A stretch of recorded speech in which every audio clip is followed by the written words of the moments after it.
You ask Tiger to solve. This deals with linear equations with one unknown. The final result is s equals 3/7. Let's solve it step by step.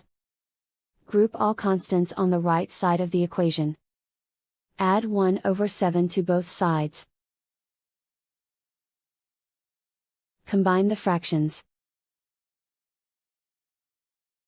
Combine the numerators.